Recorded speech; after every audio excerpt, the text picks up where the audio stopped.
Congress has to be part of it. No? Congress, you would say Congress has to be part of it, but you have to pay attention to the kind of cachet he has to compel them to do his bidding. And knowing that he is the kind of individual that's basically had control of the Republican Party since 2016, basically has had the power, or at least came across as having the power to get other folks removed from elected office because he can turn their constituency against them because they're not doing his bidding to some degree. They've walked around with fear, and that's one of the things that I've argued on so many occasions with so many Democrats that I know. They hang on to his every word, just like Bill just said. There are certain things he knows he can't do, but he knows politically it looks good. And because politically it looks so good, he rallies the troops behind him and compels those who are supposed to be on his side to act in accordance with his wishes. And if you don't do it, you're going to get bounced out of there. He knows that.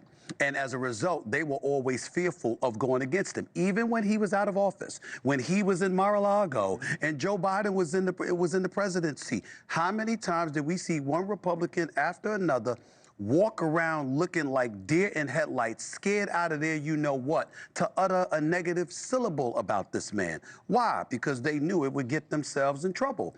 And this is what happened. And so now he's back in office, and because he's back in office, he proved that the cachet wasn't just about him bloviating. It was very, very real, because he is now the 47th president of the United States of America. If he had them compelled to do what he wanted to do before, what do you think they're going to be like now? I don't want to say the word puppet, but it applies. I feel like you said it. Bill, you want to be a great man. Looking at your book, looking at your book about the presidents, and take it wherever you want. But Bill, I just want to make a point that's in your book. Every one of the presidents that you take time in the book to kind of highlight as a standout did something that they couldn't accomplish on their own. Do you think that President Trump is aware that the guys on Rushmore were not solo acts? No, because he doesn't. That's not what he does. He doesn't analyze. He didn't read the book? One, I have a patent, Stephen. No. Oh. I think he watched the NewsNation special. I know he watched the NewsNation special. Like everybody else. You kicked my butt on Friday. Oh, I can't believe you didn't call me. But it's not hard to do that. But anyway, sad but Stephen true. A.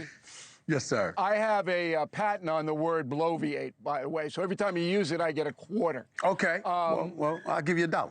This Donald Trump thing isn't new. Right. So Lyndon Johnson perfected this. Lyndon Johnson, as head of the Senate, if you didn't do what he wanted and you were a Democrat, it was going to be bleak. And Nancy Pelosi was the smoothest operator. She basically said, look, you vote my way or you're not getting a dime from the DNC to run for re-election, and we'll primary you and you'll lose. So this is not new. And you're correct in Donald Trump intimidating his own party. But remember, the things that he wants to do, that Trump wants to do, he wants to do them fast. And that's good. That's a good thing. So he's saying, look, get on the train here. And if you're not on the train, I'm going to boot you and get somebody else who will be on the train. I don't see that as a bad thing.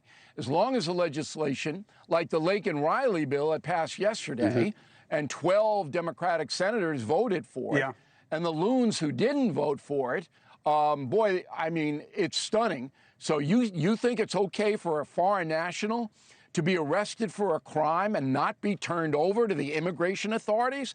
That's what you're voting against? It was a bad look. It's like the Nancy Mace bill. Come on. It was like the Nancy Mace bill. It just doesn't make sense. The one thing I wanted to say, getting back to the Democrats, is disregard. You have to be careful to not fall for the okie doke, for every little thing that he throws out there. Because like Bill said, there's certain things that he's doing just for pomp and circumstance to make it look good. And he knows he's not going to necessarily get it done. But that doesn't stop them from overreacting to it. And if you overreact to it and use every little soundbite that he throws out there, or every little insignificant act that you know he's not going to be able to push through, and you react to that, you're reminding Americans of why they voted against you in the 2024 election. You cannot do that. If it's something substantive that's a real threat in your eyes that you feel he can push through, react to that. Make it real. But when it's something that you know is going to amount to nothing, why engage him in that? Because you're falling right into his trap when he does that, because he has proven in terms of headlines, in terms of sizzle, in terms of sparking a conversation and creating provocative dialogue, he has proven to be an absolute master at that.